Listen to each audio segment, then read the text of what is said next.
Oh, Dumb and Dumber. But will I lose? Nah, I'd win. 1, 2, 3. Unbelievable!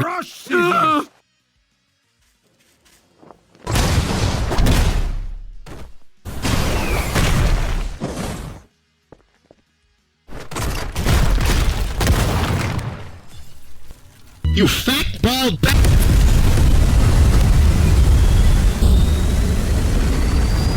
Have you ever wanted to be pounded to a pulp by a tryhard? Have you ever wanted to see how it is to be a masochist? Or are you just here because there are no better things to do right now? Well, I present to you the strongest Battlegrounds, an arena fighting game. Except I lied. This is a rage game amongst the ranks of Cat Mario in disguise, because oh my god, do I ever get unbelievably pissed while I'm playing this game, most of the time. Anyways, back to regularly scheduled programming, based on the One Punch Man anime, and released by Yielding Arts. The main goal of the game is to kill your opponent. Ah fuck, not anymore.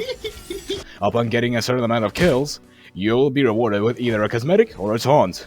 When you get 10 kills, you will get a kill streak, and you will start glowing yellow, and, as a consequence, the entire server will target you, so have fun.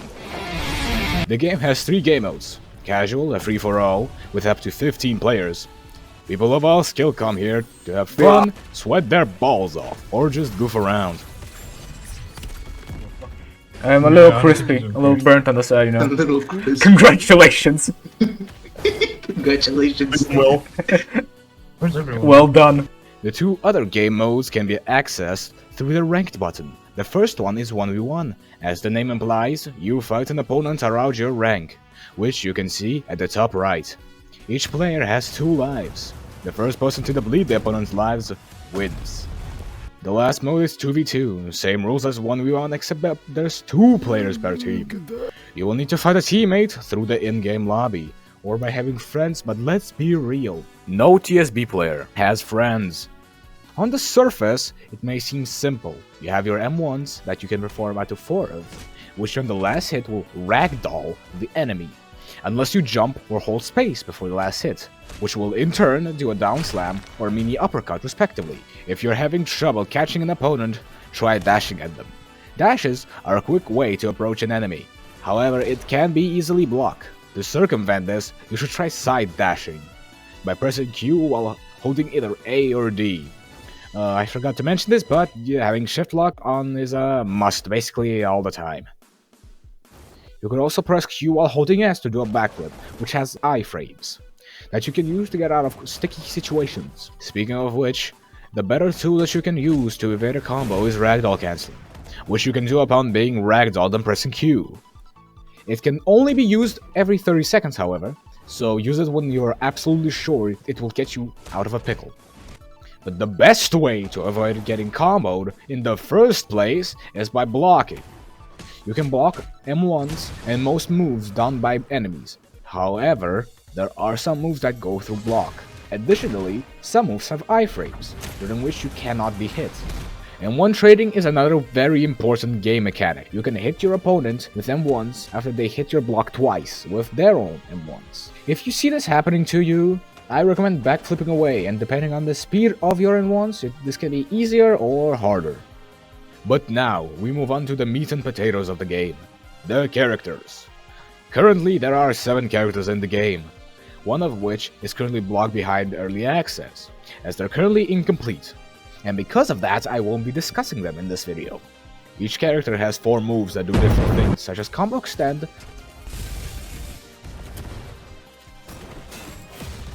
move you very quickly, combo enders, and etc. On top of that, all of them have a passive ability that aids them in either offense or defense. When you use a move on someone with low enough health to kill them, you will do a finisher that will give you a lot more ult bar. Oh right, when you deal enough damage with a character, you can use your ultimate mode, which will heal you to max, with one exception, and give you a much more powerful moveset for a limited time. Some ultimate modes do damage upon activation, which can lead to an easy combo and will usually result in the enemy's deaths. Let's get into specific characters, who are right at the end of each description. Starting with the strongest hero, an extremely strong character only set back by his mobility and range. On top of that, he has one of the easiest combos to execute, which makes him a very good pick for beginners. His M1s are also very fast. This in my opinion makes him a glass cannon, someone who can dish out fat stacks of damage but can easily be beat if not executed properly. Most of his combos take out 80 to 90% of the enemy's health, which is insane. On top of that, his second and third moves come out very quickly and can surprise opponents when they are used out of pocket. He however has little to no defense, so if you get hit as this character, you won't be having a good time. His passive is 2 times faster ult gain, which allows him to get his ultimate way quicker than the rest and lasts forever. His ultimate moves however can only be used once and you can only use one of them, but in most cases they instantly kill. He is the only character that doesn't get healed when he uses his ultimate mode. Not only that, he doesn't even regen health. This ultimate gives him one of his only defensive moves, Death Counter. You might want to reconsider. No. Never mind. The only way of knowing if you have it on or not is if you start using your normal moves after the enemy saw you use your ultimate mode. Otherwise, it is completely invisible. Table Flip can be used to instantly kill groups of enemies, though it has a hefty windup. Serious Punch is even bigger, but does less damage to compensate. Good for disruption. But one of the best moves in his ultimate's arsenal is Omnidirectional Punch. The reason it's better than the rest is because it comes out way quicker and it instantly kills. I recommend you use it after down slamming the opponent after you waste the ragdoll cancel, as this move is basically just a temper tantrum otherwise. Though overall I'd say he's an S tier character. That damage output just cannot be beat. The second character in the roster is Hero Hunter, another high damage option. However, his combos are way harder to execute, leading to a higher skill ceiling. And honestly, I fucking despise every Hero Hunter main, but I'll get into that later. Just like the strongest hero, all of his moves do major damage. He has very fast summons. This character wants to be in your face all the time, and thus I consider him a pressurer.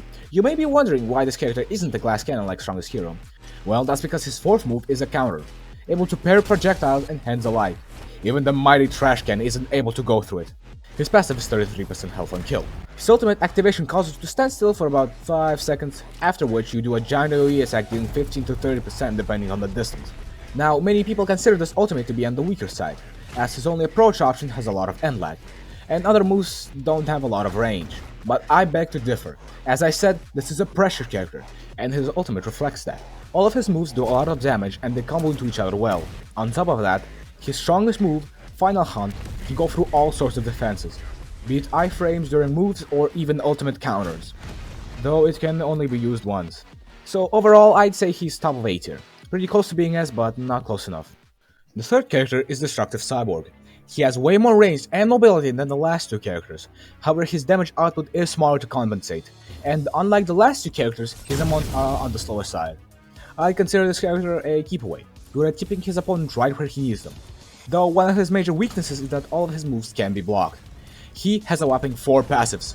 So the first one allows him to get all of his moves off cooldown when he kills, the second one lets you float in the air while using your moves, the third one gives you a longer range on your 4th M1, and the 4th and final passive lets you do a small explosion when ragdoll cancelling off the ground, dealing 90 to 14%. God damn!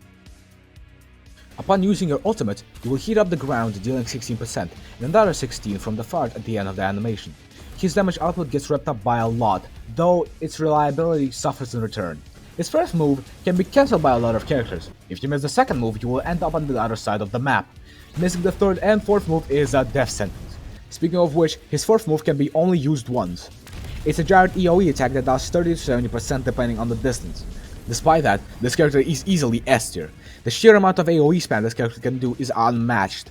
And though his ult moves are rather hard to land, they hit nearly as hard as Dad's Belt, a pain many TSB players I am sure have experienced. The fourth character is Deadly Ninja. Very good mobility, great range, but the damage is meh. I'd say the hit and run archetype suits this character the most, as the way I think the character should be played is like a mosquito, running and dashing waiting for the opportunity to strike. His M1s are also fast, but not Hero Hunter fast, you know?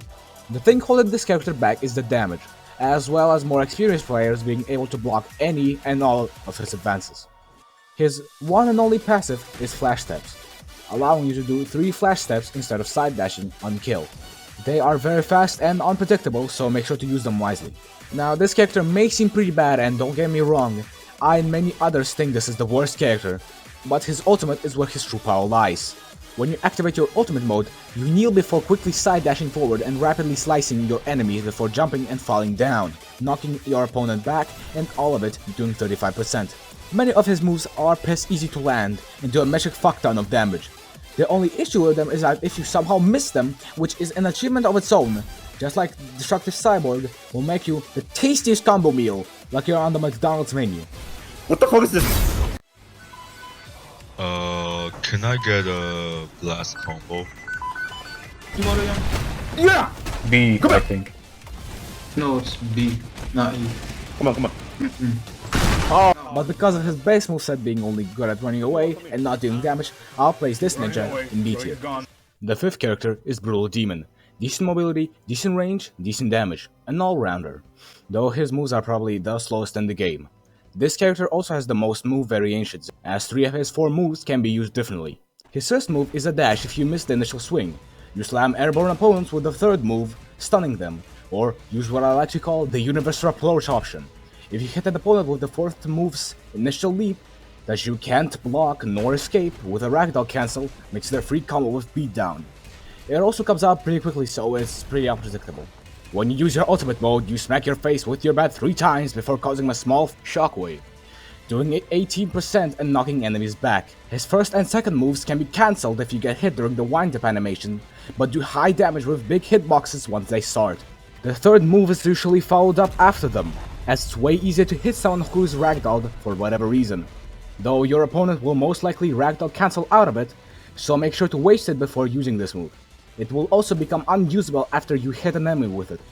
The last move is a counter, but unlike Strongest Hero, it will only insta-kill when you are hit with a melee attack, otherwise you will do about 40%. Remember how I talked about your first and second move being cancelable, like 15 seconds ago? Well, during the startup animation of those two, you can use this move instead to pull out a counter. And since the animation is extremely fast, they'll be too slow to realize that they're already dead. Though his mix-ups can be hard to adjust to, he doesn't really excel in anything, he's just alright, top of B tier. Lastly is Blade Master. Decent range, decent mobility, decent damage. Basically if Hero Hunter and Deadly Ninja were fused into one. And one speed is also the same as Deadly Ninja's, I think. He is a rushdown character, as his third moves allow him to easily close distance with his opponent, be it the ground or air variant. The Hero Hunter part comes from his counter, and unlike Hero Hunter, it doesn't knock the enemy away, though it does less damage in return. A cool thing you can do with his first move is leap behind your opponent as you use it, allowing you to perform another string of M1s. His passive allows you to use the same move twice after a kill. When you pop your ult, you set your blade on fire, and after about 5 seconds, you do a big slice, akin to Hero Hunter's ult, doing 35% to all enemies caught in the slice. His ultimate is pretty strong, with his first move being devastating if it connects, the second move being incredibly easy to land, as well as it comboing with the third move. His last move should be treated like omnidirectional punch. Go to Strongest Hero for tips on this move. Also, it only does 80% on hits, so it's not an insta-kill. I forgot to rank it in the script, so this character is A tier. This video actually took so long to make that in post-production I had to review the 7th character, well, Psychic. So this character is very defensive, probably the most defensive in the game. All of her moves are really hard to get through, though all of them can be blocked, so you gotta remember that. Except for the 4th one, you can block the 4th one. Her passive gives you a block that basically no attack can get through unless like something really crazy like an ultimate.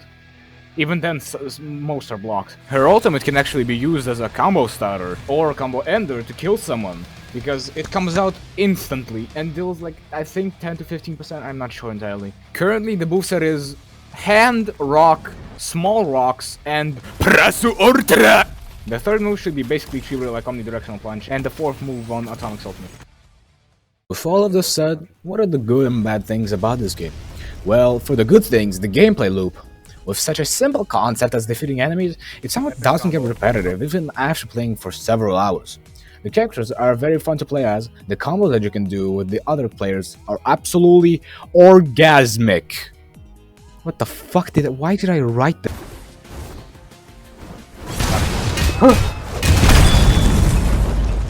Yo, I was sick. And winning feels downright sublime in some situations.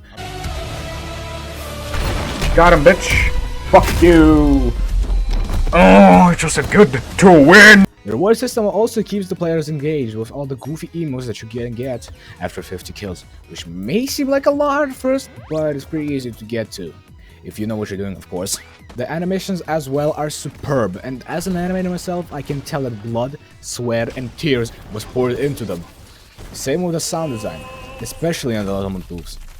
Like, genuinely. Load up a private server, turn off American music, play as the strongest hero, get your ult, and do the omnidirectional punch. Thank me later. Although the game itself is very good, its community leaves a lot to be desired. Most people whose skills number in the thousands are extremely toxic, hypocritic, and egotistic. They start crying when something slightly inconveniences them. Teamers as well are pretty prominent.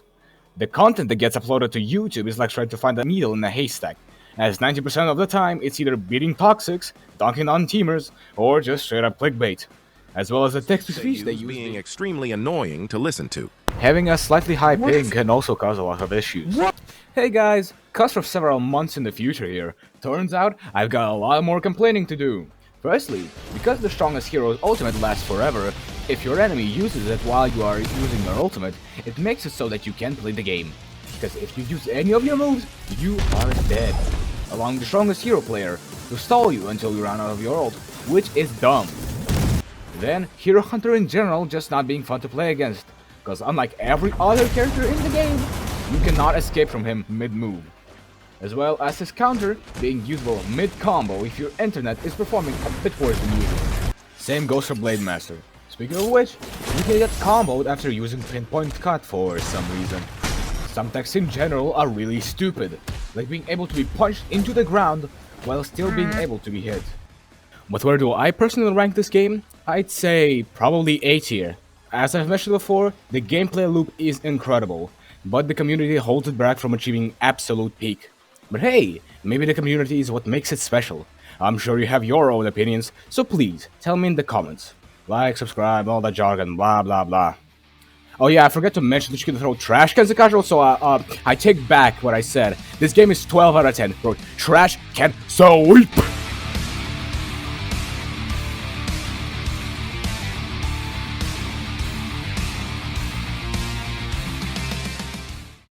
This is the first video on the Roblox Reviewed series.